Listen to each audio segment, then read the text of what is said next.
Assalamualaikum warahmatullahi wabarakatuh para sahabat semua. Sudah siap untuk pembahasan kali ini? Sebelum lanjut, alangkah baiknya kalian semua dukung channel ini dengan cara like, komen, subscribe, dan di-share. Lalu aktifkan lonceng notifikasinya agar kalian semua tidak ketinggalan video update dari channel ini. Kali ini kita akan membahas tentang misteri Mak Lampir. Langsung saja kita ke pembahasannya. Mak Lampir sang putri raja. Konon ceritanya, Mak Lampir merupakan seorang putri dari kerajaan kuno, yakni Champa, Ciemtan. Sebuah kerajaan yang pernah menguasai daerah yang sekarang termasuk Vietnam Tengah dan Selatan dan diperkirakan ada pada abad ke-7 hingga tahun 1832. Menurut beberapa cerita, nama Mak Lampir sebenarnya adalah Siti Lampir Maimunah.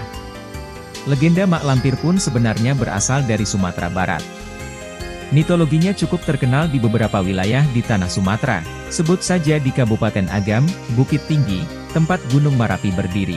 Legenda Mak Lampir juga dikaitkan dengan cerita legenda 7 manusia harimau yang juga berasal dari Sumatera Barat, sebagian Provinsi Bengkulu, dan Lampung. Semasa remaja, Mak Lampir adalah seorang gadis yang cantik, baik, dan sangat pemalu. Kemudian ketika dewasa ia jatuh cinta dengan seorang pemuda pengembara. Sang pengembara itu dikenal dengan panggilan Datuk Panglima Kumbang, yang merupakan seorang bangsawan yang bergelar Datuk dan merupakan panglima dari alam kegelapan. Datuk Panglima Kumbang disebut dapat merubah wujudnya menjadi seekor macan kumbang atau harimau. Cinta Mak Lampir pun tak bertepuk sebelah tangan, karena nyatanya sang Datuk pun menyukai Mak Lampir. Sayang, sejoli itu pun harus menerima kenyataan jika hubungan keduanya tak mendapat restu, karena pihak kerajaan Champa mengetahui bahwa sang Datuk berasal dari kaum siluman, begitupun sebaliknya. Sakit hati dengan kedua orang tuanya, Mak Lampir kemudian memutuskan untuk melarikan diri dan menyepi di kaki Gunung Merapi. Ia pun bertapa agar bisa masuk ke alam siluman dan menemukan pujaan hatinya. Sayang, upayanya belum membuahkan hasil. Di dalam pertapaannya itu, kemudian Mak Lampir bertemu dengan seorang pertapa lain yang akhirnya menjadi gurunya, dan membuatnya jadi wanita yang sangat sakti. Guru Mak Lampir itu bernama Nenek Serintil, yang dikatakan cukup sakti mandraguna dari aliran hitam anggrek jingga. Nenek Serintil dikisahkan adalah seorang pertapa berasal dari Pulau Jawa yang memuja Batara Kala, sosok dewa yang disimbolkan sebagai raksasa yang berwajah menyeramkan. Karena telah memiliki kesaktian, akhirnya Mak Lampir kembali mencoba mencari sang pujaan hati, melalui penjelajahan ke alam siluman. Hingga pada suatu hari, Mak Lampir mendapat kabar bahwa sang Datuk Panglima Kumbang tewas dalam sebuah pertempuran. Hancur sudah hati Mak Lampir mendengar sang pujaan hati meninggalkannya. Namun dengan kesaktiannya, Nenek Serintil kemudian membekali Mak Lampir dengan sebuah ilmu yang mampu membangkitkan kaum siluman yang telah mati. Hanya saja, kecantikan Mak Lampir harus menjadi tumbalnya. Mak Lampir pun akhirnya melakukan syarat itu dan berhasil membangkitkan Datuk Panglima Kumbang. Hanya saja, kini parasnya tak lagi ayu, namun berubah menjadi buruk rupa dan menyeramkan.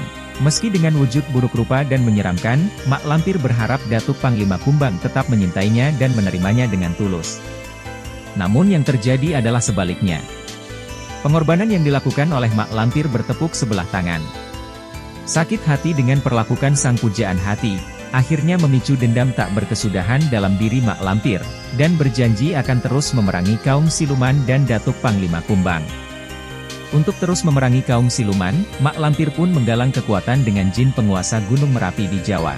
Selain untuk menggalang kekuatan dengan bangsa jin, tujuan pindahnya Mak Lampir ke Pulau Jawa adalah untuk membuat ilmu yang dimilikinya menjadi semakin sempurna. Gunung Merapi di Pulau Jawa ia jadikan pesemayaman dan mendirikan sebuah kerajaan gaib. Mitosnya, karena hal tersebut Mak Lampir bisa hidup hingga ratusan tahun dan tak bisa mati akan mengganggu umat manusia, terutama pasangan sejoli.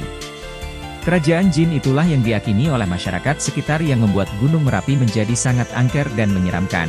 Kisah Mak Lampir akhirnya menjadi salah satu mitos paling legendaris di Indonesia. Terlepas dari benar tidaknya cerita, namun nyatanya kultur dan budaya Indonesia hingga kini masih kental dengan kepercayaan gaib. Nah itu dia sekilas tentang misteri mitologi Mak Lampir. Semoga kalian semua terhibur dengan topik pembahasan kali ini. Dan jangan lupa untuk selalu dukung channel ini dengan cara like, komen, subscribe, dan aktifkan lonceng notifikasinya. Sekian admin pamit undur diri dan kita berjumpa lagi di konten-konten berikutnya. Wassalamualaikum warahmatullahi wabarakatuh.